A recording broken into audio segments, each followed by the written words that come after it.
All right, everyone, let's see if we can get started. They gave me a gavel, which I prefer not to use.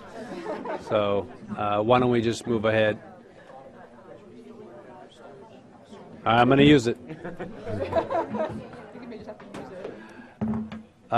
Okay, so welcome back to panel 2 of what I think will be 5 panels total over the next 2 days. The second panel today is going to focus on virtual currency and regulatory issues. It's probably a little less sexy than our first panel, but at least some of the lawyers up here on the panel still find it quite sexy. And in any event, very, very important. And it's easy to say we're going to come up with a new scheme for regulating virtual currency and Bitcoin. It's quite another thing to actually do it, and to do it smart, and to do it within the letter of the law, and to come up with a scheme that works from a regulatory perspective and from an industry perspective. So we have a fantastic panel, and I want to thank each of you for being here. You're experts in each of your fields. So from the left, first, I'd like to introduce Carol Van Cleef, who is a partner at the law firm of Patton Boggs. Next to her left, is Charles Lee, the creator of Litecoin, which is another virtual currency as opposed to Bitcoin. And to my far right is Judy Ranierson, a partner at the law firm of Bryan Cave. So we very much look forward to hearing from all of you. Let me go through the formality of swearing you in. If each of you will rise and raise your right hand.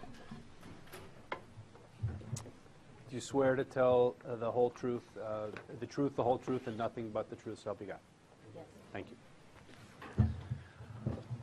So why don't we start with Mr. Lee? You want to make the first opening statement? And thank you again for being here. You want to have that green light on, or they're going to yell at you. Superintendent Losky and members of the staff, thank you for inviting me here. My name is Charles Lee. I hold a bachelor's and master's degree in computer science and electrical engineering from the Massachusetts Institute of Technology. I'm currently employed as a software engineer at Coinbase, which is a Bitcoin company. I'm also the creator of Litecoin. Litecoin is the second most popular cryptocurrency behind Bitcoin. It is sometimes referred to as silver to Bitcoin's gold. Litecoin is very similar to Bitcoin as it is a modified version of the open source code used in Bitcoin. There are currently 25 million total Litecoins in existence, with each Litecoin being worth about $21 today. This means that the Litecoin total value is a little bit over $500 million today. As we all know, Bitcoin was created by a mysterious person or a group of people named Satoshi Nakamoto. Unfortunately, I did not get a chance to meet Mr. Nakamoto before he disappeared in late 2010. So I cannot possibly represent his point of view on this topic today. But having created the second most popular cryptocurrency and lived through the ups and downs of the cryptocurrency revolution the past 2.5 years, I might have some insights into this evolving landscape that may be useful to you. And I'll try my best to answer all of your questions. I understand that whatever decisions that come out of this hearing today will affect both Bitcoin, Litecoin, and every other cryptocurrencies. As you may have noticed, I refer to both Bitcoin and Litecoin as cryptocurrency instead of virtual currency. Cryptocurrency is a separate class of virtual currencies. Before the creation of Bitcoin, virtual currencies existed, and they included such things as the World of Warcraft gold or Linden dollars. These are virtual because there's no physical form. The difference between these virtual currencies and cryptocurrencies is that before the creation of Bitcoin, all virtual currencies were centralized. Linden Labs has a database of all their users and how much each of them own. If any of these users were trying to launder money with the Linden dollars that they own, it would be very easy to track down these users and find out who the culprit is, because all you have to do is just talk to Linden Labs and ask them for that information. Bitcoin brought about the invention of decentralized currency, which is based on cryptography. And with this amazing invention comes the ability for bad actors to try to cover their tracks. I think this is analogous to what happened with the invention of the internet. The internet brought about decentralized information. With that, we no longer have to rely on getting information only from major media companies. For better or worse, we now get information from blogs, from Twitter, from Facebook, from Wikipedia, and even from WikiLeaks. This happened because the internet was not overly regulated. Imagine if, in order to put up a blog, you had to apply for a cumbersome internet license. If that were the case, internet would not have become such a tremendously positive influence to everyone's life today. So, although regulation is needed, I urge you to not regulate cryptocurrency too much as to stifle innovation in this evolving cryptocurrency landscape. Thank you.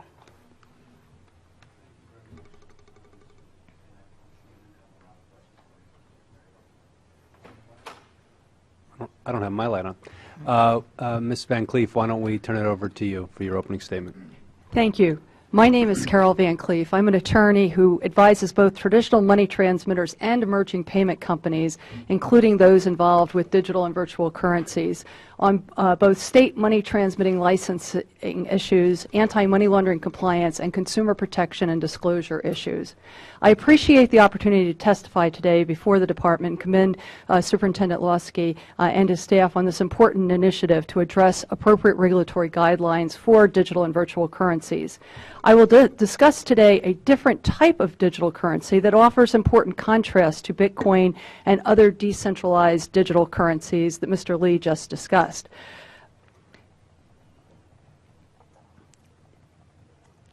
Excuse me. My apologies, I pushed the wrong button here. Well, you know, I'm starting to wonder that. Here we go. Okay.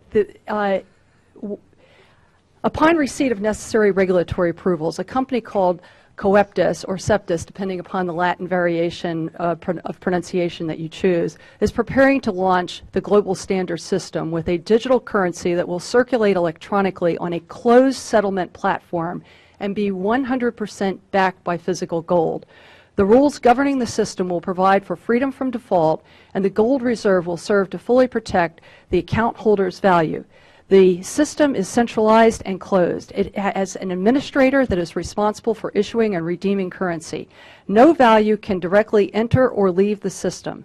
The value created in the system stays within the system. The currency can only be obtained from someone who has it, either a person-to-person transfer or from an exchange provider.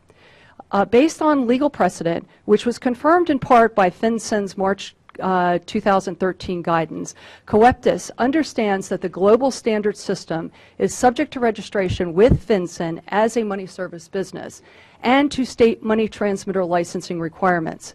Based on the same legal principles and the FinCEN guidance, exchange providers for the global standard currency are also transmitters, and the company will require all exchangers to be appropriately regulated financial institutions.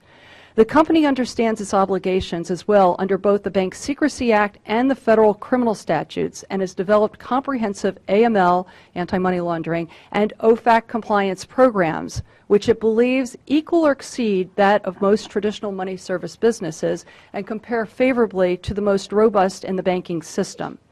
The system will afford account holders with privacy and security, but not anonymity.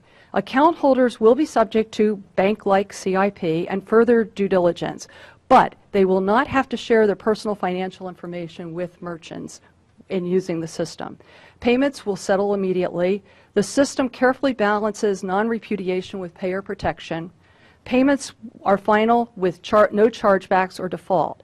However, should a claim be made that a transaction is erroneous or unauthorized, a sophisticated, legally largely automated dispute mechanism will provide for rapid response and mitigation.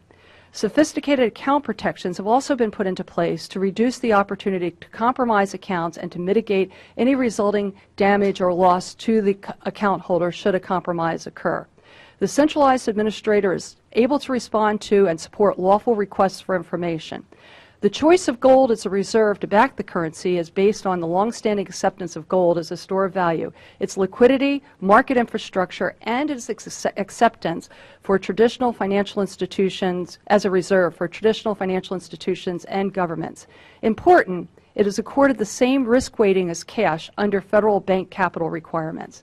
Transaction costs are not zero, quite honestly, compliance cost, but they are low, ranging from 1% for a $70 transaction and decreasing as the transaction value rises. For example, 0.1% at a level of a $5,000 transaction.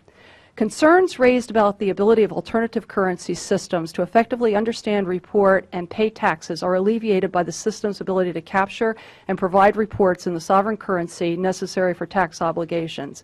In summary, the global standard system is designed to offer low-cost payments with less friction and greater security and assurance in a manner fully consistent with important national priorities to protect consumers and to prevent use and abuse of the system for money laundering and terrorist financing purposes.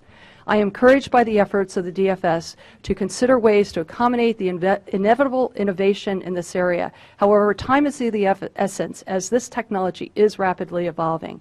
Innovation will adapt to new regulation, but it won't wait for regulation. It is and will shift to other jurisdictions, taking jobs and the resulting wealth with it. The true losers will be U.S. residents. I welcome your questions. Well, thank you very much. That was very interesting. And I should have said at the top when we introduced this panel, this is not purely a panel about regulation. It's also a panel about alternatives to Bitcoin in the virtual currency world. And our first two presenters primarily spoke about that, so I didn't want there to be confusion. But with that said, I wanted to also turn it over to Ms. Renierson to speak about the regulation of virtual currencies, the application of the money transmission laws, and the many complications that arise from that. So thank you for being with us.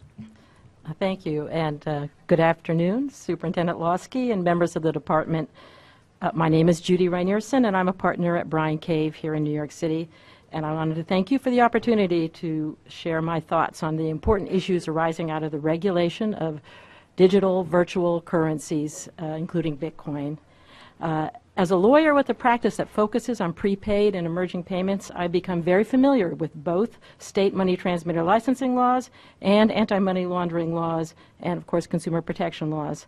Since I also know and represent a number of Bitcoin companies, I'm particularly pleased to be here today. When I consider the current state of the digital currency industry, and while some of the persons in the last panel, they compared the current state to the beginning of the Internet, I'm reminded of the late 90s when prepaid cards were first being introduced. Back then, some prepaid cards had been linked to criminal activity.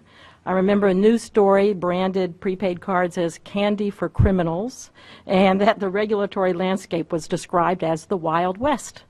I think it sounds a little familiar. Well, now prepaid cards are widely regarded as a valuable financial tool relied upon by many Americans for basic financial services. So ingrained are these payment products that recent Affordable Care Act regulations actually require insurance companies to accept prepaid cards for premiums. Well, I believe we're now at a similar juncture for digital currencies, and like prepaid cards, I think digital currencies such as Bitcoin are useful and beneficial products that can become valuable mainstream products and be appropriately regulated. One thing about prepaid card regulation, however, that a lot of people have forgotten, was back in the mid-90s, the Federal Reserve Board actually issued a proposed rulemaking that would have imposed broad restrictions on prepaid cards that were not only very restrictive, but also they were not even technology neutral. The way that the laws were written, it would have encouraged some forms of prepaid, discouraged other forms of prepaid, and actually would have ended up skewing the development of that whole industry. Fortunately, calmer heads prevailed. A study was undertaken, and the decision was made not to commence federal regulation of prepaid cards at that time. So there was actually a little hiatus of time when there was very little federal regulation in the prepaid card world. Instead, the first true regulators in prepaid cards were the states. And in particular, state money transmitter licensing laws were applied. And just as these licensing laws were adapted to prepaid cards, I believe it is feasible to adapt the existing framework to sellers and exchanges of Bitcoin and other virtual currencies. To me, the most urgent need is to have the state ensure that these businesses are owned and operated by persons who understand payments and who are not criminals, terrorists, or fraudsters. And that each business has an effective anti-money laundering compliance program. And it's interesting, just as the people in the last panel talked about how useful it would be to have a safe harbor for startups, I think that's a fabulous idea. I think it's really worth thinking about, as long as we make sure that these entities are not owned by crooks or criminals or fraudsters, have an AML compliance program. And I would also add one other thought, which is, if you're going to do that, you don't have to actually limit it just to Bitcoin. There are lots of emerging, very innovative emerging payment companies out there struggling, trying to comply with state money transmitter licensing laws. And while I acknowledge the need for some regulation, I urge that any regulation be done with a light hand. And I'm actually very happy to hear a lot of people here there on the dais saying the same thing. And with a lot of care, not to stifle this important, innovative, and nascent industry. As a final note, I just want to say how grateful I am that the department has taken the time to seek input before heading down the path of further regulation or legislation. These hearings, I think, are a really good idea and is certainly a step in the right direction. So I look forward to your questions. Thank you. Thank you very much. Let me start with a question for the first two panelists spoke mostly about alternative currencies. We had a question, I don't know if you heard it in the first panel, about ultimately will we have a single currency that survives? Is that sort of where we are inevitably headed? To quote the movie Highlander, there can be only one. I don't know if that's where we're going. I wanted to get your opinions. I'm assuming your opinions are different than that, but I wanted to hear why. I'll go first. The reason why I created Litecoin is because... Microphone, please. Sorry. The reason why I created Litecoin is because I believe that there will be more than one currency or cryptocurrency that will survive. People like choices, like there's Visa, MasterCard, and American Express. Why does American Express exist, right? There's a network effect where if you have a Visa card, merchants accept Visa, then why would you also have an American Express card and have other merchants accept American Express, right? Similarly, eBay exists where buyers and sellers, there's a network effect where the more buyers are on eBay, the more sellers there will be. But there's also other auctioning sites that have users also. So I think people like choices, and because of that, there's going to be alternative currencies to the main one. So whether or not Bitcoin is the main one, we don't know right now, but there's going to be more than one. Would you, just to follow up, would you predict that we're going to end up in a credit card type world where we have 3, 4, 5 sort of main cryptocurrencies and then maybe a few others that are far less used, or yeah, is there's the going to jury be a out few on that? main ones, probably 2 or 3 that, the main one will be used by everyone. The second one may be used by like 50% of people, but who knows? I don't know right now. But yeah, there's going to be a few. And then there's going to be a lot little ones that maybe some will fit certain niche communities or certain other groups of people that they might want to use specific currencies. Ms. Van Cleef? This is an issue I think that's going to take a number of years to play itself out. If the last time I looked on the capitalization of cryptocurrencies, there were at least 50 different cryptocurrencies that were listed. With it being mathematics-based and with many, many mathematicians in the marketplace, I think we will see many more created as time goes on. I think that it's, in some ways, as someone said to me this week at a Bitcoin conference, the genie is out of the bottle on cryptocurrencies. With respect to other types of currencies, again, looking at what the different categories are, virtual currencies, which typically have been associated with gaming, almost anyone could set up a virtual currency. You could go online today and download the software necessary to create your own virtual currency. Different category from cryptocurrency. And then we've got this other category of the type of currency that I just discussed, which is a commodity-backed type currency. I think that we are probably, as I said, in for a fairly long period of time where we'll be testing these different types of currencies, and it's really going to be a consumer choice at the end of the day.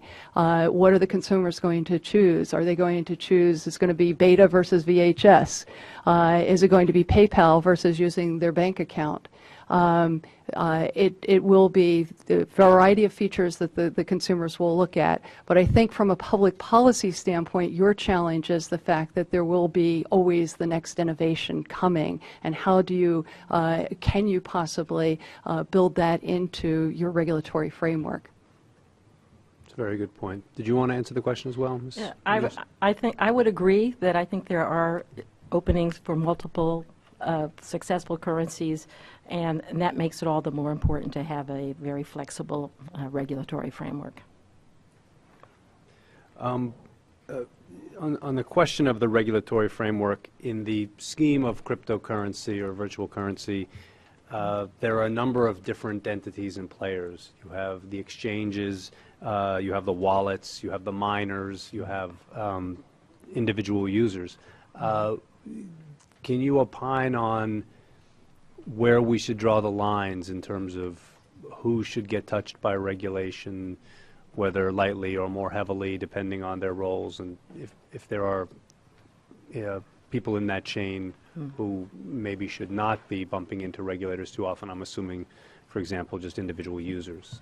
Yeah. Well, I do think that the folks at FinCEN gave us a head start when they started thinking about exchanges, administrators, and users. I know that I mentioned in my testimony, I kind of look at virtual digital cryptocurrencies as something that's sort of under the water. If they're used on the internet for internet things, moving back and forth between other entities that also are issuing or selling cryptocurrencies, I don't see that as the regulated part. I see the risk comes when you get out of the water and you're up there. Once you hit the iceberg sticking out of the water, then it's time, because as soon as you can take these currencies and exchange them for a fiat currency, it really increases the risk considerably. So certainly the focus should be on exchanges, and I think that the FinCEN was right on that. But I also think a little bit when you think about the remittance world, when you have someone who holds a wallet and holds the value for purposes of sending it on to someone else, transferring it, I think that's the other category.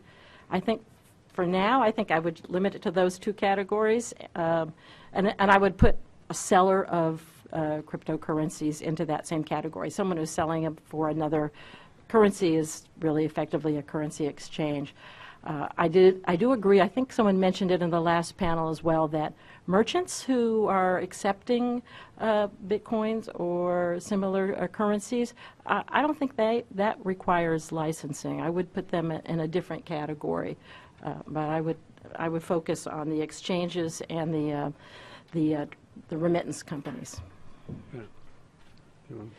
I would offer up, I don't disagree with much of what Judy said. I would look at the kind of role or function that each player is performing and match it up to what the public policy issues are. Are the public policy issues consumer protection? Are they protection from use and abuse for money laundering and other criminal purposes? I think at the end of the day, depending upon what type of regulation or reporting or registration gets put around each one of the players, that I think there needs to be a constant reminder of the obligations that any U.S. person has under the federal criminal statutes, which is not to be involved in the process of moving funds from involved in touching the proceeds of illegal activities, unlawful suspicious activity, and reinforcing that, because I think, as we saw in the case yesterday, you can have someone who is registered, could be someone who is licensed, but if they lose sight of the fundamental criminal statutes that you're just not supposed to be involved in illegal activity, there's nothing you can do as a regulator that will prevent that. So Bitcoin, Litecoin are peer-to-peer currencies. So I think sending money between two people shouldn't be really regulated. I don't think mining should be regulated, and even if you did regulate it, mining would just move overseas to another country. I think the only place you really need to regulate cryptocurrency is the exchange between cryptocurrency and fiat, and this is where all the money laundering would have to go through. So this is kind of like the bottleneck where all the all the illicit activities will go through. So regulate that, and I think that's going to be enough. And I'd like to agree with Charles. I didn't mention mining, but unless a miner is actually mining and selling or exchanging, I wouldn't require licensing for mining either, especially people who mine for their own use. Can I just ask a question on that? Because we did have Yes, thank you. Sorry. I'd like to ask a follow-up question on that because we did have an interesting exchange before. Mining strikes me, at least, as a systemic threat rather than a consumer threat or a fraudster threat. And, you know, I think from our perspective, we are concerned about systemic issues as well as how this, you know, individuals interact with the currency. Is that something we should be worried about? Is there a way to get our hands around that threat? Because, you know, maybe there's a back door somewhere in Bitcoin. Maybe there's a way someone can get in and destabilize the system as it exists and as people are depending upon it. So we take it up a level as well, and you know, any insight on that would be tremendously helpful. So what kind of threat are you thinking about? Can you describe that a little bit more? On. Or louder. He has it on. Yeah, what kind of threat are you thinking about? To tick off a few, perhaps, as we said earlier in the day, some entity or organization would try to corner the market on the currency. You know, the answer we got before was, well, that might take $700 million to do. Well, you know, in the scheme of things, if you have a hostile nation or something of that sort, $700 million is not prohibitive. If you have a situation where someone wants to injure the blockchain, somehow disrupt it, corrupt it, so it would send everybody who's depending upon it into disarray. How is that, one, a significant concern, a realistic one, and two, is that something that a regulator can, in any kind of prophylactic way, try to prohibit? I actually don't think it's a huge concern that someone will be able to attack the blockchain. I think there are just so many people that are mining all over the world for profit that they're not going to attack the network. And in order for one person or one country to be able to attack the network, it will take a lot of resources, way more than, I mean, obviously, like, some countries actually can attack the network right now, but I think it's going to grow to a point where it won't be able to be attacked. And in terms of regulation, I don't understand why we would need to regulate it, because if, for example, Bitcoin is being attacked and actually someone managed to attack it and destroy it, then another currency that's stronger than Bitcoin will likely replace it. Another currency that is more resistant to a 51% attack, for example, would replace this technology. I guess it's an immediate concern because there'd be a lot of value in the balance if the system were disrupted, you know, especially if it gets to the point in time that everyone is hoping it will, when it's a global exchange of value and someone to come pull the plug on it. I could see that would have a disruptive effect on economies. What the U.S. government can do is actually join the network and help protect it.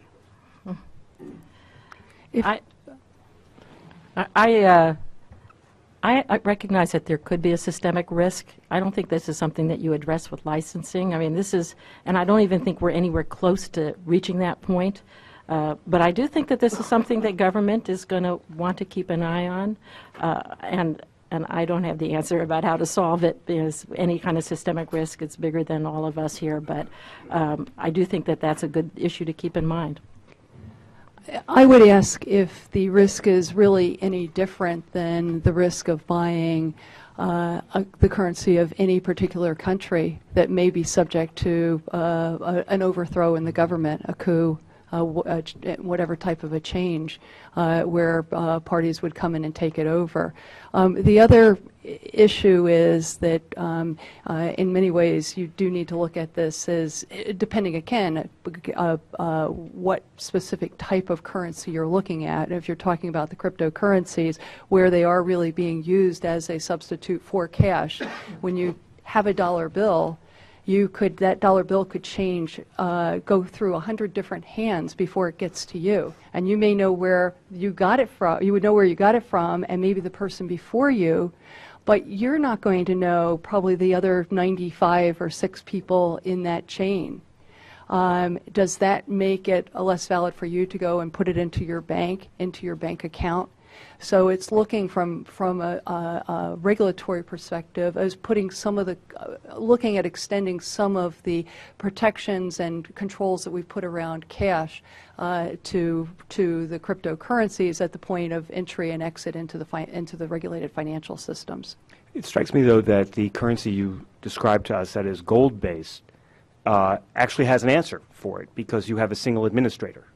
And that if there were some systemic threat, intervention could be had pretty quickly, pretty promptly, and you could identify the threat and maybe address it. So while you don't know the chain in which the dollar bill got into your hand, you also don't have a system where the Fed can turn off, the spigot and the money just stops all at once. And I guess that's more of a concern that I'm getting at, but I appreciate your responses. I think that a currency that is centralized actually is a bigger threat than a decentralized currency, because as we've seen in past history, there was currency like Liberty Gold or e-gold that was centralized, and the owner of the currency was actually doing some kind of money laundering or letting money laundering happen.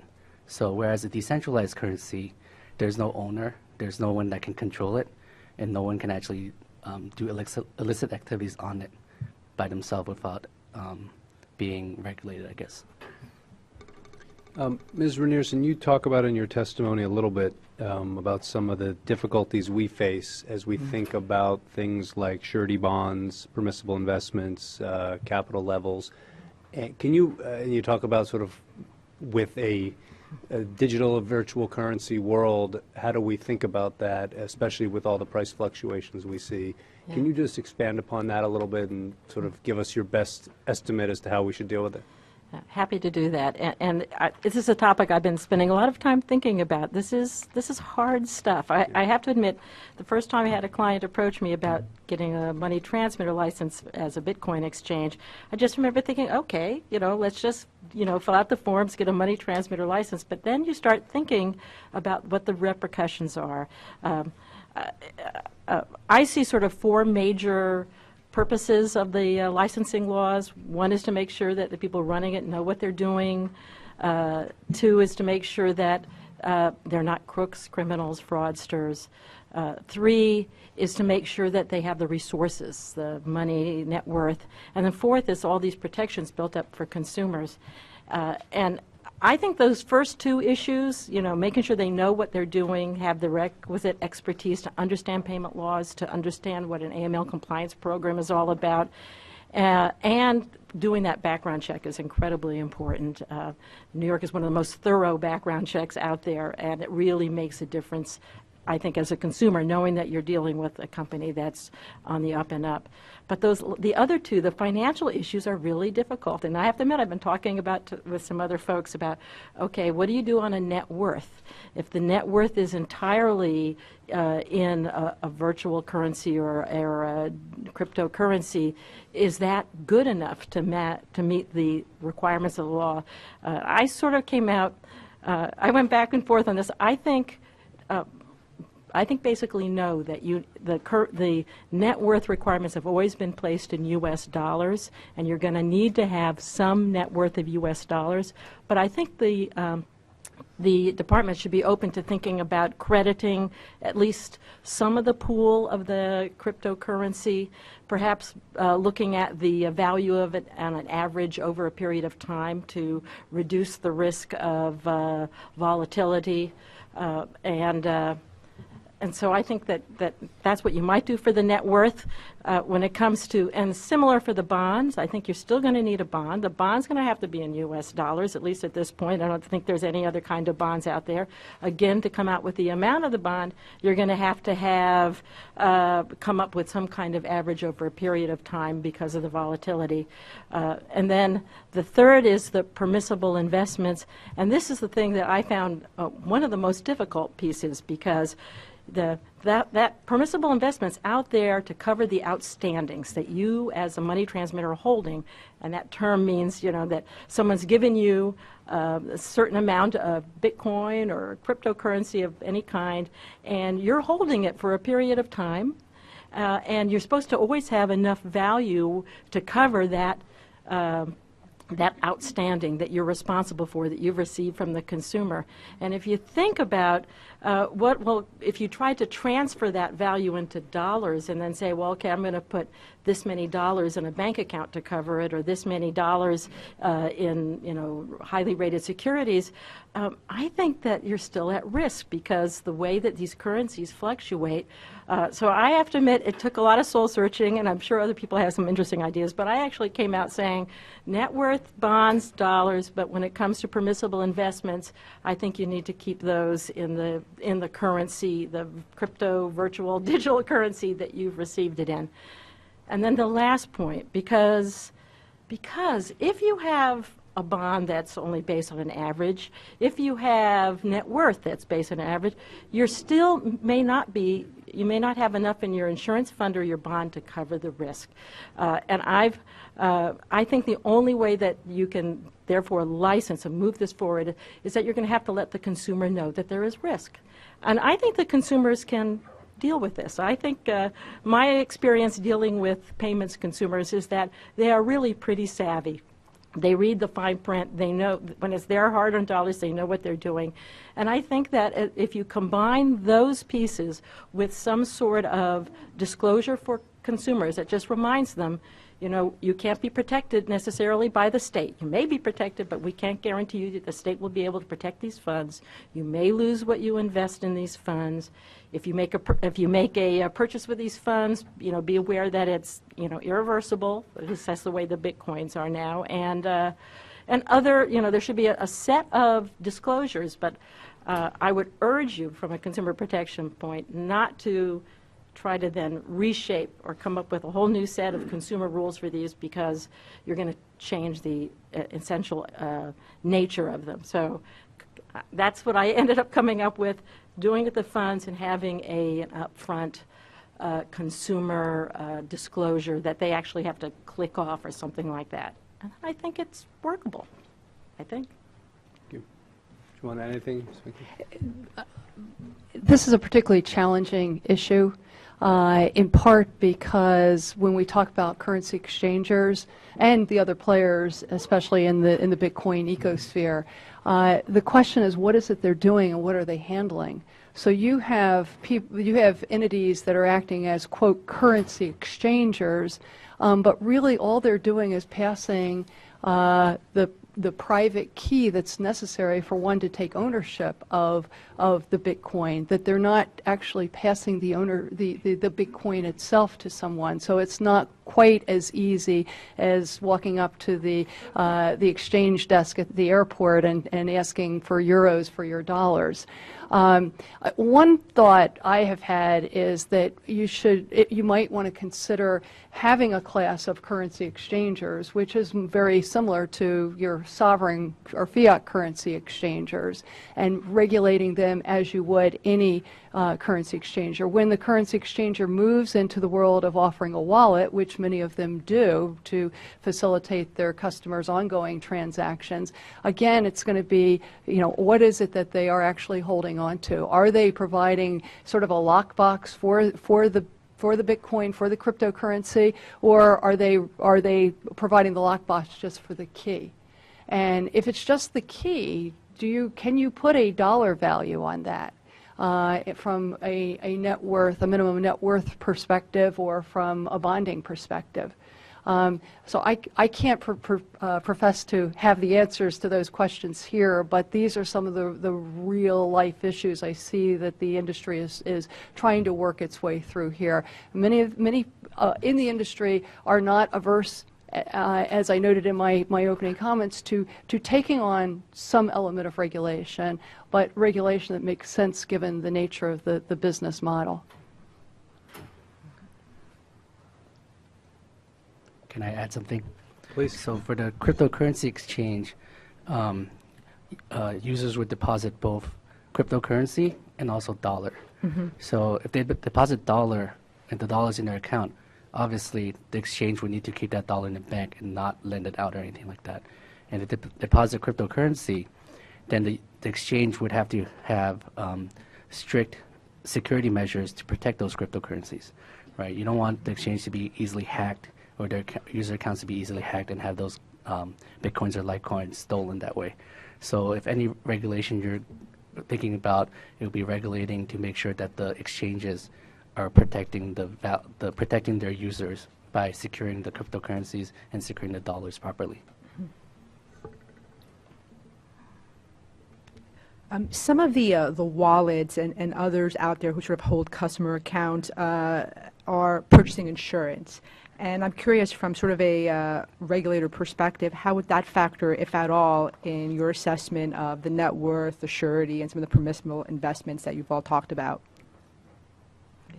Sorry. Could you repeat that again? You said some of the wallets have what? Are thinking to seek to purchase insurance. Oh, purchase and, insurance. Right, and to sort of cover different losses, whether it be from sort of a cyber attack or taking of the key or whatnot. And I wonder, you talked before about sort of net worth requirements and permissible investments and whatnot. Does that factor in at all?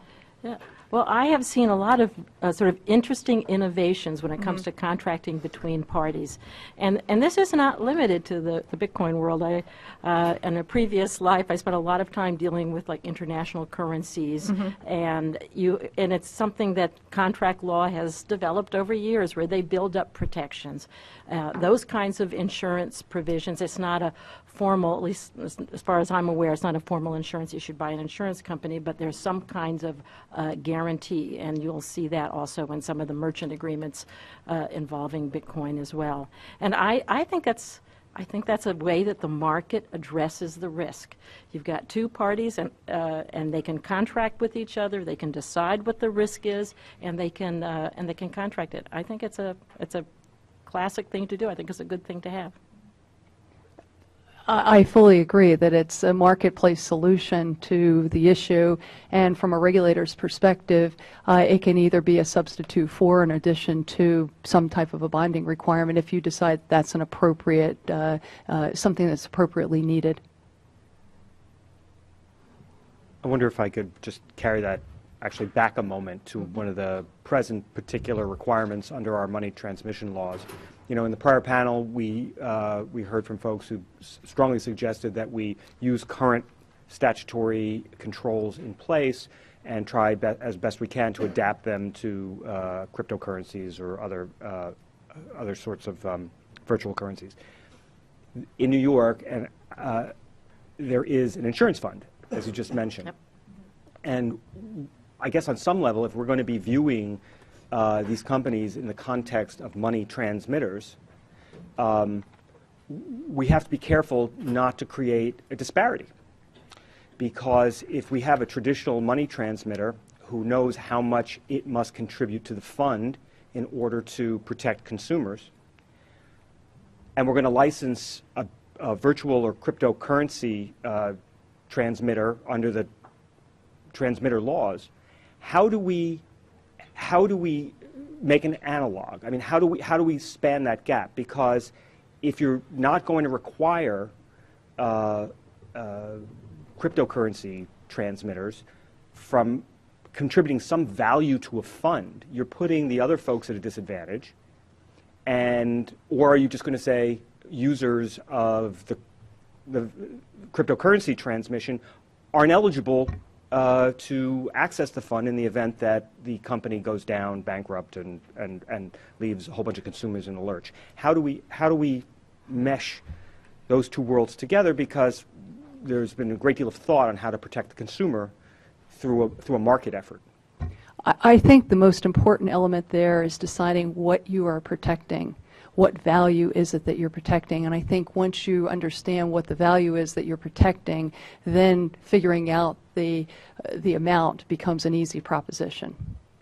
Well, I want to send $100 to my long-lost cousin in Slovakia, and I decide I don't want to use Western Union. I want to do it in Bitcoin.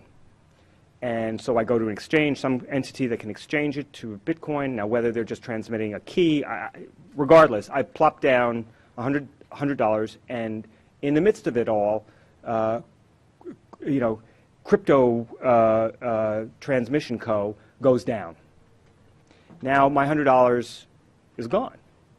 How, under ordinary the ordinary framework for consumer protection, New York has this fund that you can make a claim upon, and the other money transmitters have to contribute to this fund to help out all persons who have been injured by the failure of another money transmitter. I've lost $100 in value. Can I, as a consumer, go to the New York fund? Does Crypto Express have to pay into the fund in dollars? I mean, these are the very practical things that we're trying to get our arms around if we're going to create some framework along the pattern of money transmission. Well, I have to admit that my starting out thought was that no, that fund is just not used because the currencies are too volatile, and that there are lots of other things that the cryptocurrency exchanges can be investing in and need to invest in, and trying to set up this insurance pool to cover consumers who are investing in a fairly volatile product. I guess I don't see that is the role of the state and of the currency fund. But I hadn't thought of your thought about is that a level playing field, and maybe there's maybe there's another place for them to provide some kinds of protections, but I don't really think that makes sense, at least right now. And maybe this is something, everyone said last panel, and I think I agree, that the more liquidity, the more places accept it, the less volatile. And we may just be talking about, okay, it's January 2014, and it could be a year from now. Maybe the fluctuations won't be nearly so bad, and may be bad with some currencies and not others, and maybe there's a yardstick that you can measure it. But I think that this is really, again, this is hard stuff. This is very difficult. But my gut tells me that we got to save that insurance fund for other consumers, and at this point treat the virtual currencies differently. So I'm obviously not an expert at this, but common sense tells me that if a company is dealing with more dollars a day, then they pour more money into the fund. Is that correct? There's a certain formula by which each company, and there's a cap actually that's set by statute that each company has to contribute into a fund, and that obligation to contribute is triggered oftentimes by the failure of a colleague in the industry, a money transmitter. So it's a little complicated, it's a little situationally specific. It doesn't necessarily go along the lines you've described. So I don't see why a Bitcoin exchange can't fall under the same guidelines. If they deal with a lot of dollars, it doesn't matter what the Bitcoin value is, right? In the end, all you care about is reimbursing that dollar amount if the customer loses that dollar amount. So if an exchange deals with $1 million a day, then they would pour more money into that fund. So the same can apply to these exchanges, right? In the end, it's just dollar.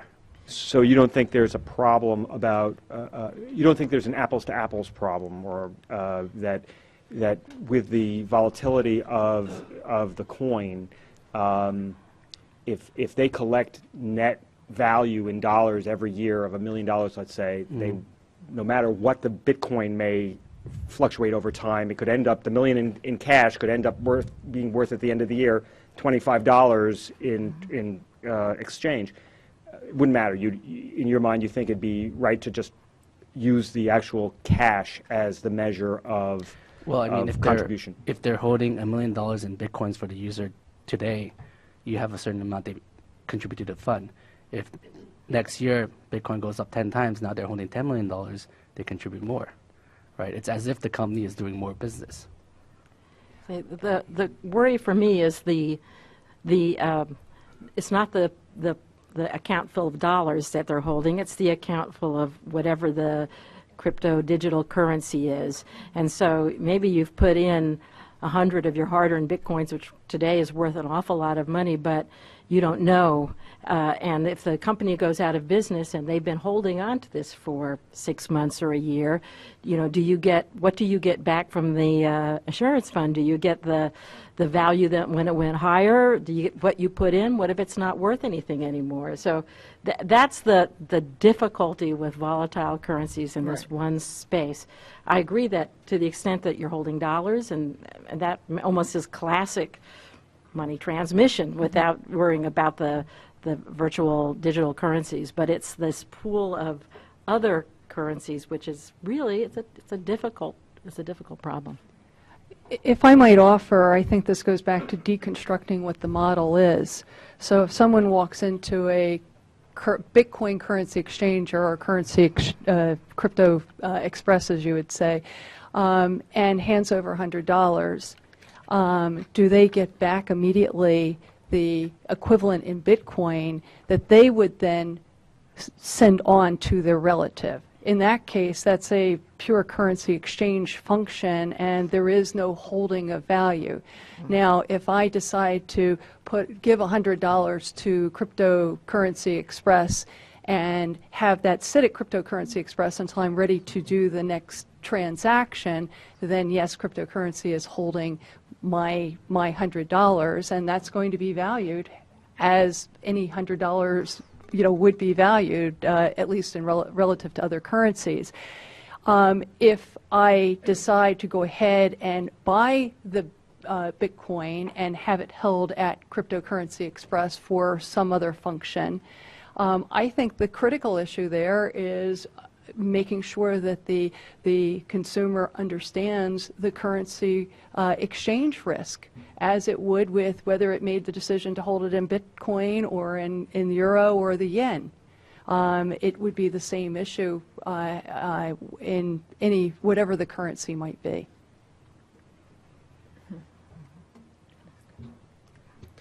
The question's for Mr. Lee. You created Litecoin presumably because you saw a need. I'm wondering what were your motivating factors, and do the folks that are now developing other virtual currencies share some of those same concerns? Have they identified some of those same needs? So when I created Litecoin in late 2011, one of the main reasons why I created it, there were actually other alternatives before Litecoin, and those alternatives were created by other people.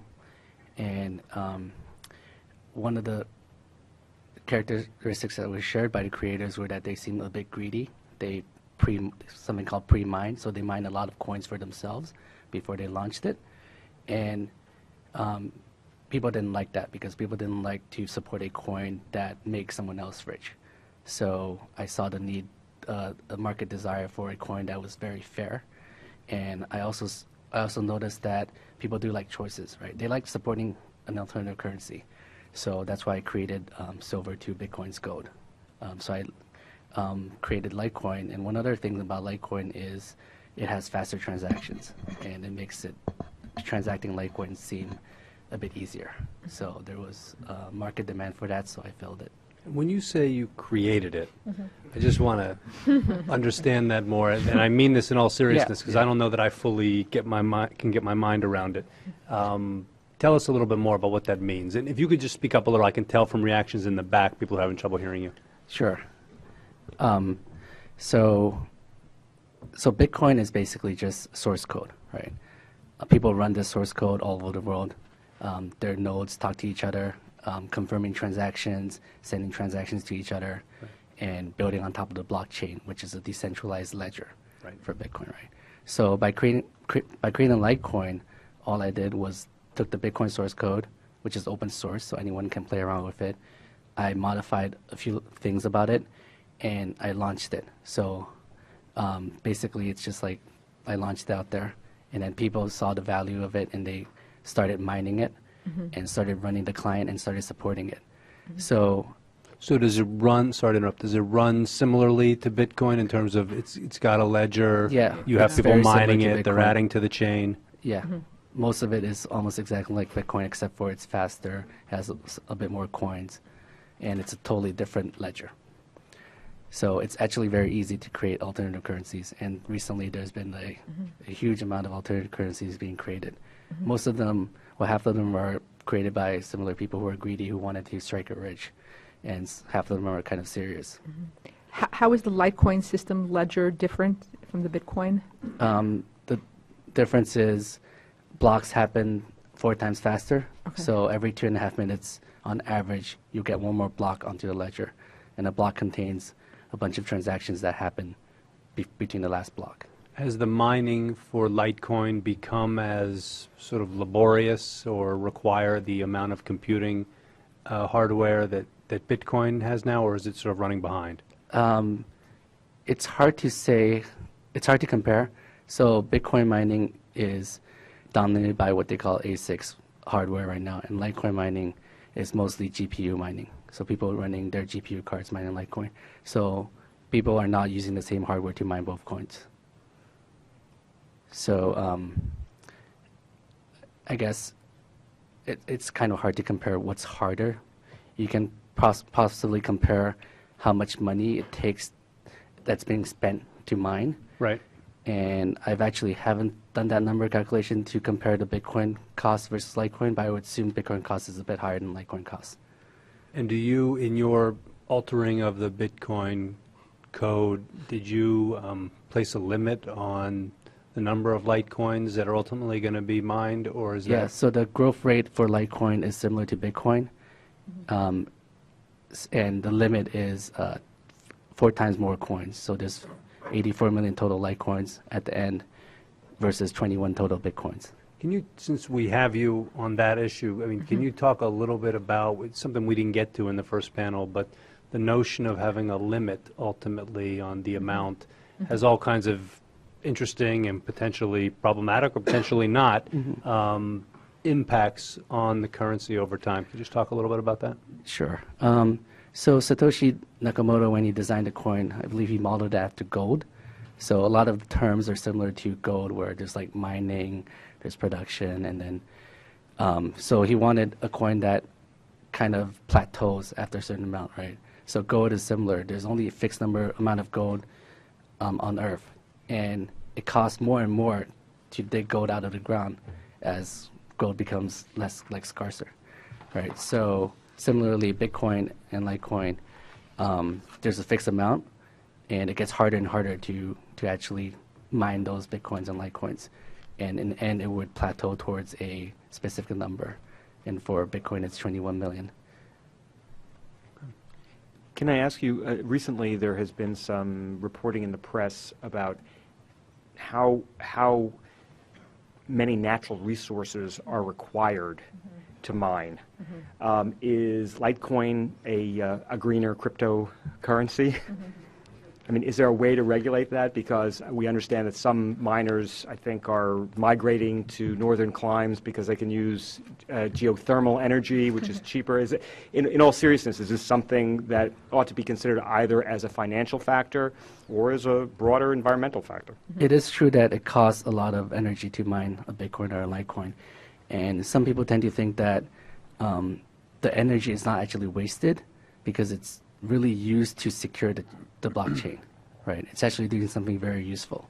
It's providing a lot of value to have a decentralized blockchain that would record everyone's transactions and prevent anyone from undoing those transactions. I'm not suggesting any judgment on it, except to say that the folks have reported that it leaves a very large carbon footprint. It burns a lot. So is there a way to control that, I guess, is really more my question. As technology evolves, is there a way to limit the need for such a vast amount of electricity to run the mining operations? With Bitcoin, there isn't. There is some alternative currencies have been experimenting with different ways, different mining algorithms. So some of them are trying to find algorithms that are actually useful, right? Some people are trying to see if we can have mining actually cure cancer, for example. So if you can actually have mining that actually does real work, does protein folding, or something similar that's useful to society, then that would be better. So people are constantly researching, thinking of new ways to make cryptocurrency more green, so to speak. Thank you. You're now making my head explode. I'm going to cure cancer and mine coins. It's a little beyond me. But God bless. More questions? Has mining for Litecoin moved out of the hobbyist phase? I mean, is it possible for someone to still sit there with an ordinary computer in their home and mine Litecoin? Yes, you can still do that with Litecoin. And I guess my other question is, you had mentioned earlier that there are going to be, you could envision 3 or 4 successful cryptocurrencies coming to the fore. Do you think that Bitcoin will be sort of a first among equals in that? And what are going to be some of the characteristics of those successful coins? I guess it's hard for me to predict right now. In the end, the market will decide what currency provides enough value to be useful for people to support. Right. Currently, Bitcoin is the main one. I mean, as the first one, it added tremendous value. Basically, it's something that's totally new, and a lot of people support it. In the future, I can't say. Right. Can I add something, though? I do think a huge piece of how successful any crypto digital virtual currency will be is where it is used. And if you make one that's extraordinarily easy for merchants to accept and make it valuable to merchants, reduce the risk of chargeback, those kinds of things, that's, in my view, is going to be more likely to be a successful currency. That's a huge piece of it.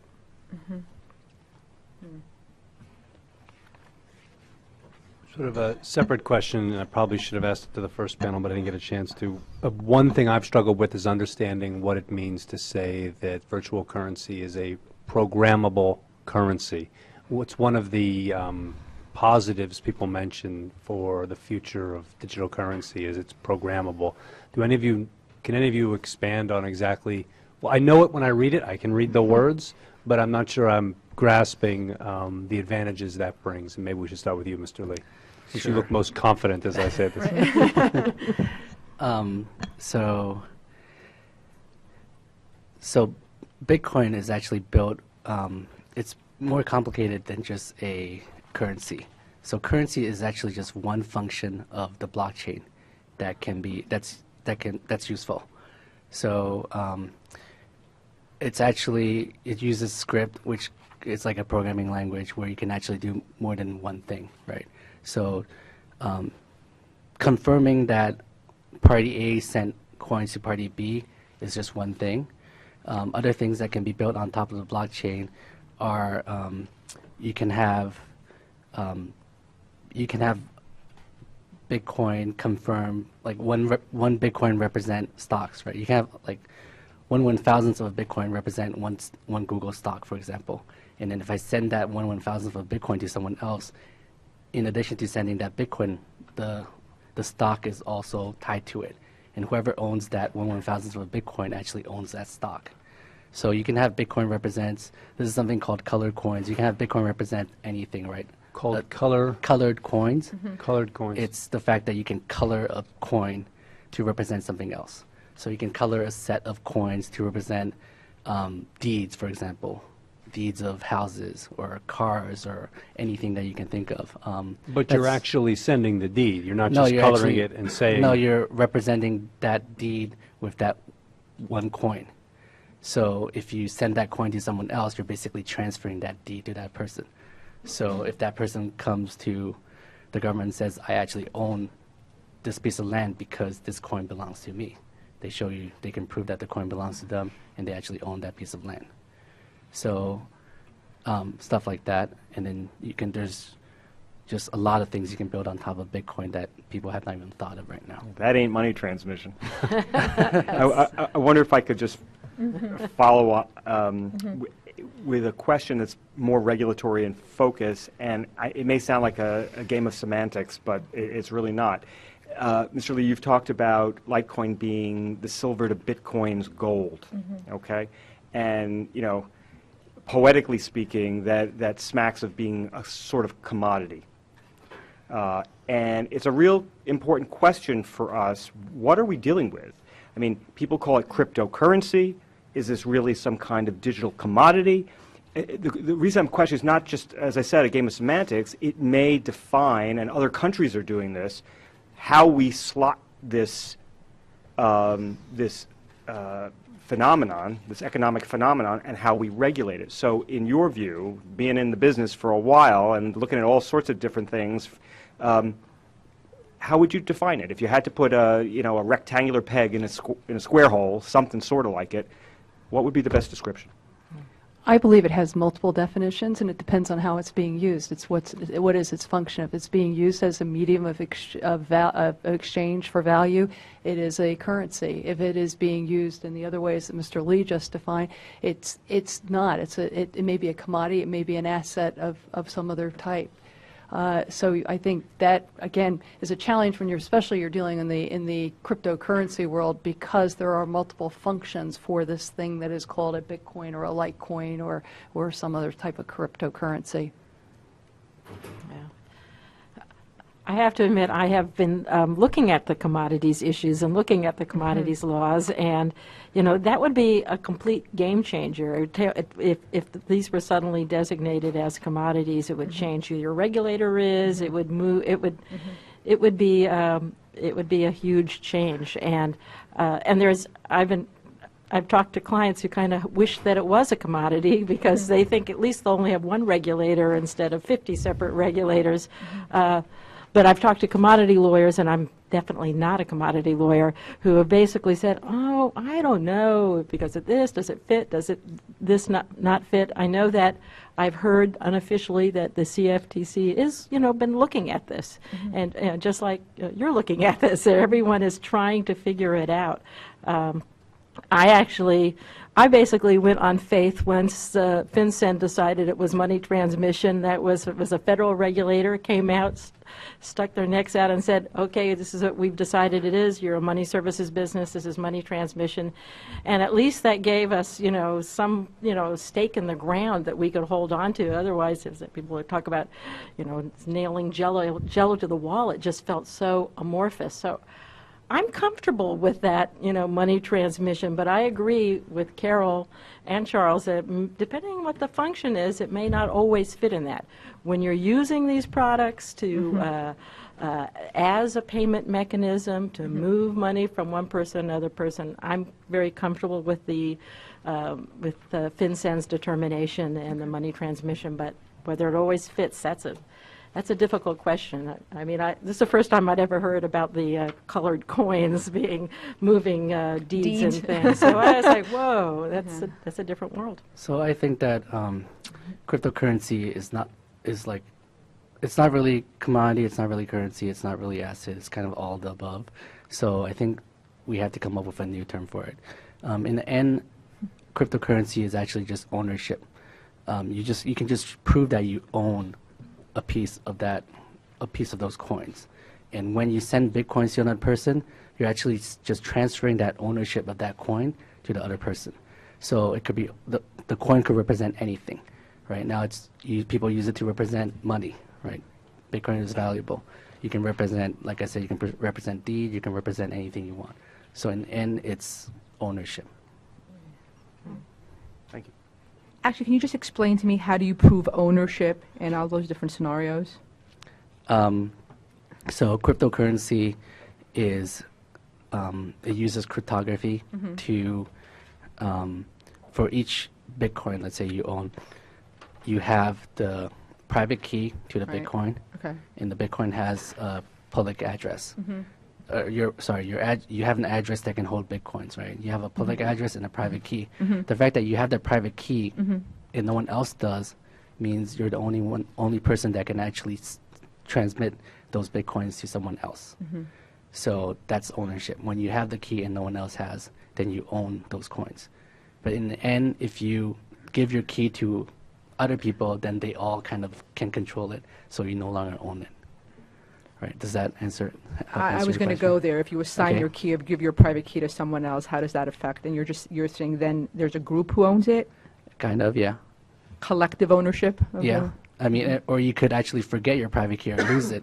Then all of a sudden, those Bitcoins are lost because no one could actually send them anymore. They're still there on the blockchain, right? You can still, it's still there, but because no one actually remember and know the private key anymore, it can't be sent. So in a sense, no one actually owns them anymore. Do you get locked out of your house? Kind of, but it's like forever.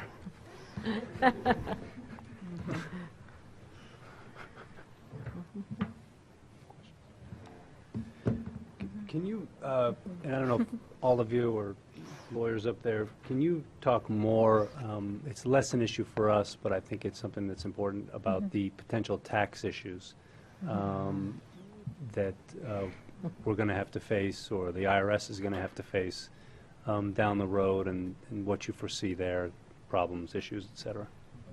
Well, I know that the IRS is looking at this right now. There have been a number of reports about it, and I know that they're struggling with how to categorize it, and it's really important because of the investment, what that investment gain, how it's going to be taxed, and that all comes down to how you categorize these products. And that's about all I really know. I have a tax partner who has been helping me on this, and if I'd known you were asking that question, I would have told him to come along. I'm happy to provide you a separate note from him, because it's a difficult issue. Again, I'm not a tax lawyer as well, but certainly the valuation issues, do you take it with is it an investment or is it currency? But even if you have currency, sometimes you'll take it with a stepped up rate. There's also an issue as to whether FACTA may be involved here as well when you start talking about accounts that are being held on the books of exchangers elsewhere around the world. I think that we will probably have a few more tax issues that will come up before we're done in this area. That's right. In terms of taxing gains on cryptocurrency, it's kind of similar to stock, right? Your stockbroker will tell the IRS when you sell a stock or when you buy a stock, and you would actually have to also self-report and tell IRS how much you paid for the stock and how much you sold it and how much you made off of it. Similarly, Bitcoin exchanges likely will have to tell the IRS when someone sells or buys Bitcoin or Litecoin or whatnot, and then it's up to the person to also self-report their gains on it. So I don't really see that there's going to be much problem with respect to this new technology.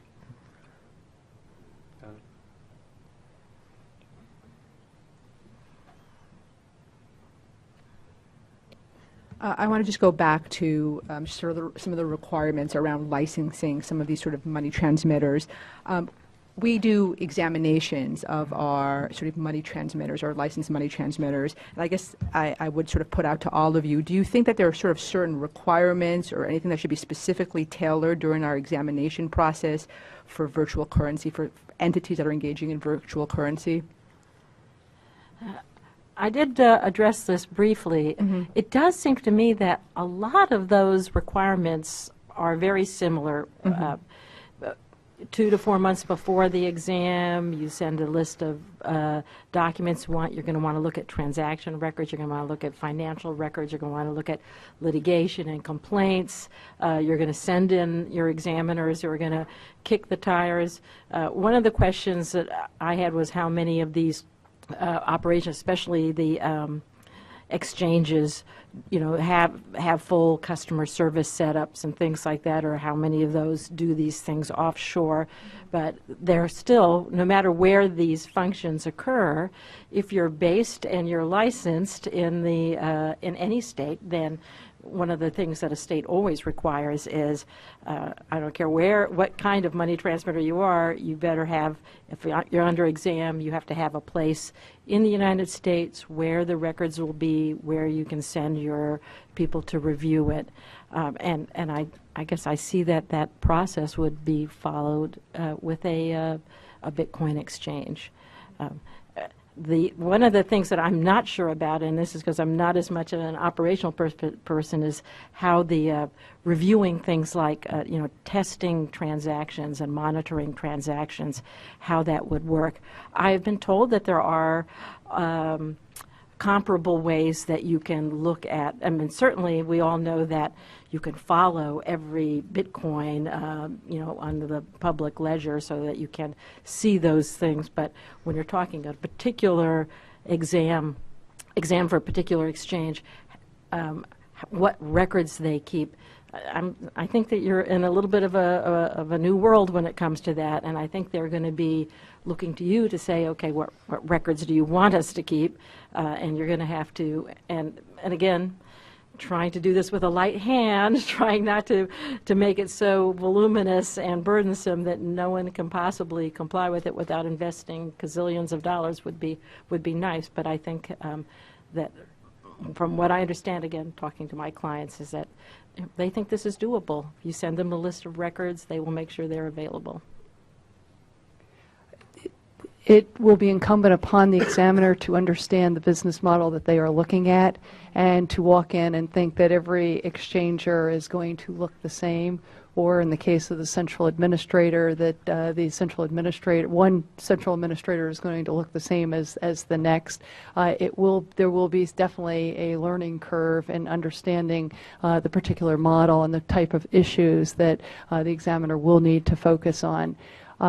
In terms of the books and records, I think the advantage is that these are all being built off of highly sophisticated technology platforms, and so the ability to keep, to store, and retrieve records should be probably much easier than in sort of the old-fashioned traditional money transmitter setting, especially where you have multiple agents that you're dealing with. It will tend to be more of a centralized examination because you won't have, you typically won't have the agent networks to deal with. On the other hand, to the extent you've got a central administrator, you may have issues that come up with having multiple exchanges off of that one system. So there will be a number of issues that will have to be wrestled with and understood appropriately in going into these examinations, but I don't see there being any particular problems sitting out there in understanding them. You may have valuation issues like we talked about earlier. What are the balance sheets going to look like? That type of thing. These are the issues that I know people who are in the process we're working with to file applications and get and have approvals. That these are the real world issues that we're now facing. I'd like to add one other thing, though. It's important. I mean, the industry, when prepaid cards first came out, when mobile payments came out, the industry has always been happy to do training with examiners through the CSBS, through FFIEC, and I'm sure I can speak for the industry that we would be happy to help if there is training that needs to be done for examiners that we can help. Because it's going to be, as Carol rightly said, it's going to be a learning curve. A certain sector of the traditional money transmitter industry is bricks and mortar. And there are all the paper messages that go with the transfer and all. To what extent do you think the companies that you're representing now are going to be accessible to the under or non-banked population? People go and get transfer money, send MoneyGrams, what have you, on the corner. Strikes me that Bitcoin on the one hand could provide an online service, but then again, what percentage of the population that is underbanked has access to online services? So is this, or the phone, that strikes me too. So that's what I was curious. What is, to the extent you can share, what is the business plan, the notions? Is it a demographic that these companies are targeting as a potential business source? I don't think they're actually being targeted at this point, but as a lawyer that works with the unbanked all the time, because really that's a big focus of the prepaid industry, I think that there is a huge opportunity because of the lower costs. As long as the products can be, you're not going to have people who are going to have sophisticated laptops, but a lot of them will have smartphones, and I think that is certainly already a fact of life for a lot of these virtual currencies. So I think this is, one of those silver linings that we have to look for. I think it's a real opportunity. And it's another reason that I think it's important that we do this hard work to come up with a regulatory framework that works, because I really think it will be very, very helpful for the underbanked. Just talking about, as we did before, about the cost of sending remittances home, things like that. Oh, it would be terrific. I think it's important to keep in mind that we're very early in this whole phenomena of the cryptocurrencies, and this is an incredible build out of the infrastructure that is underway right now. And even observing what's happened in the last 6 or 8 months, it's like light years in terms of development. We're seeing all sorts of tools, apparatus that are coming into the marketplace that are going to help reach out to a variety of segments of the economy. So that the latest is certainly the ATM machine. So you know, you don't need a bank and a bank account, but you can walk up to an ATM machine and put your cash in and get your Bitcoin. And again, as Judy said, if you've got that cell phone, if you've got some channel device to the internet that you can then access your account and manage your account, you're good to go in conducting a transaction. So I think it's more the limitation of the channel device, the channel of the mobile phone or the computer that's going to be more limiting than anything to the underbanked and unbanked. I think that Bitcoin is really a revolution. It can really help the underbanked. So Bitcoin is a new form of currency where you actually, it's push, right? The traditional form of payment is you use a credit card. It's kind of a pull payment where you swipe your card, the merchant has your card information, then they just pull however much they want from your credit card. And with Bitcoin, you actually have to authorize. You have to authorize exactly how much you want to send to who, right? So being push, there's actually a lot of interesting kind of ways people can receive money that you couldn't previously before. For example, recently a college kid held up the QR code. He was at a sports event. They were filming. He held up his QR code so the camera can see. And then people saw that QR code is actually a Bitcoin address, and a lot of people just sent him tips just because he was, just for the heck of it. And all of a sudden he got like thousands and thousands of dollars of real money just because he was able to show people, this is how you pay me. And this is not something that can be done traditionally. One other example is, like the ATM example, right? You can go to a Bitcoin ATM, put in some cash and get some Bitcoins. Or you can think of a, let's say a soda vending machine, right? Instead of swiping your card, it shows your QR code that you send Bitcoins to. You can use your phone, type in or scan the QR code, send money, send Bitcoins to the address, and out comes your soda. But what if you don't have Bitcoin on you, right? You can send an email. You send that QR code, you send that address to your mom and say, I ran out of cash. Can you pay for this soda for me? Your mom gets the email, sends Bitcoins to that address, and then your soda comes out, right? This is not something Can mom be sure what you spent that on? Well, she's just sending Goes to the like soda machine. $1 worth of coins, right? So in some sense, she shouldn't care. But yeah, so this kind of payment is not possible. You can't really ask someone to pay for your soda. Right. And I'm assuming all the sort of examples that you just gave, you can do that with Litecoin too. Exactly. Okay. And also because you don't have to, with credit cards, you have to give out your billing address, right? There's a lot of fraud reasons why you have to give out your billing address. They have to know where you live, your information, so that if you actually try to defraud them, they can get back the money. But with Bitcoin, Litecoin, cryptocurrency payments, once you send the coins, you can't charge it back. So the person receiving the coins are not worried of chargebacks, so they can give you the product right away and without having to ask you for your personal information. I might note, though, to the extent that the underbanked or unbanked have issues and are underbanked or unbanked because of customer identification issues, presumably as we move forward and the customer identification protocol is fully accepted within the digital and virtual currency world, those same issues are going to exist there, too. That's a smart point. not that you may have a sense of this yet, but with all the wonderful things you just described, are you aware whether vendor financing has really come to this world yet, and whether you're finding, a kind of partnership growing between tech companies directly with service providers?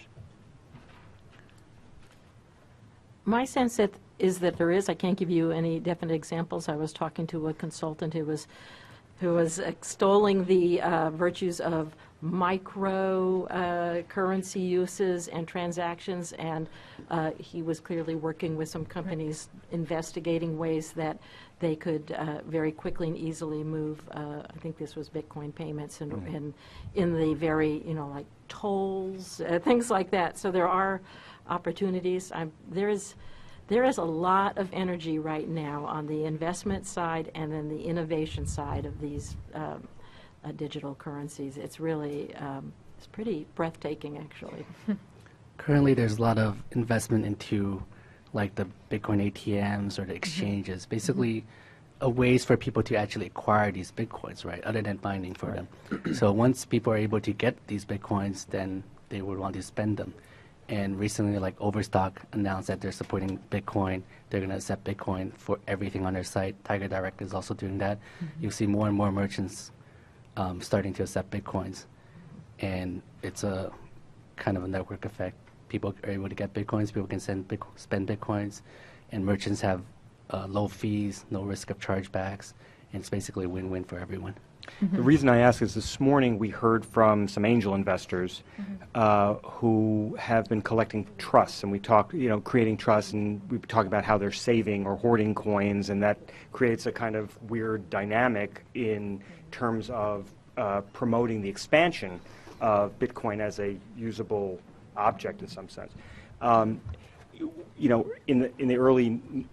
guess it was late 90s when we saw the grand expansion of wireless telephony, a lot of that was built out by vendors. It wasn't built out necessarily by these types of investors, and it just strikes me that kind of participation is much more conducive and promotive of spreading the use of Bitcoin more broadly than those who might, speculate on its temporary value when it's saved. I'm just curious whether that's taken off and is a reality. We've come a long way in a year. A year ago, you'd find very few people who knew what Bitcoin was. Today, the knowledge in the population as a whole is significantly higher. I think that Mr. Lee's comment was absolutely right, that as people become more aware of it, there's going to be more demand for its use, and people will be thinking about how they can use it. I've been attending regularly Bitcoin conferences over the last year, and to see the differences in a 6 or 8 week time period from one conference to the next, and the new uses that are new applications that are being developed for it, for whether it's Bitcoin or it's another cryptocurrency. There is, as Judy said, a tremendous amount of innovation that's happening in the marketplace to build out this larger structure that's going to be necessary to support this new type of currency. And again, whether it's a cryptocurrency or it's a digital currency, whatever type it is, there are just amazing developments that are going on at the moment, and I think we just will continue to see that at an ever-growing rate. It is very exciting to see how all of this is happening. I'm curious about how the gold-backed currency that you discussed earlier, how the record of the transactions is maintained, because with Bitcoin and Litecoin, there's a blockchain, the miners maintain it, and the miners' motivation is that they get coin out of it. So what's the motivation of the administrator to maintain that system, and what happens if they just stop maintaining it? The central administrator, the system is governed by a body of rules that have been developed much along the lines of contract law. but the rules are set out, and in fact, many different elements have been built into it. So, for example, if the administrator, for whatever reason, is not going to go forward with the system, there is a way to unwind the system, and that's provided in this rules-based system. In terms of maintaining the books and records, this is an essential element of the operation of the system, is to be able to track, who is coming into the system, who's setting up the accounts, and then being able to manage the transactional activity, the movement of the currency from one account to the other. It will be in the system, and I think presumably those records will be kept for possibly ever for the existence of the system. And we'd be happy to provide you with more information on that. It's rather detailed and can show you the work papers and so on surrounding that.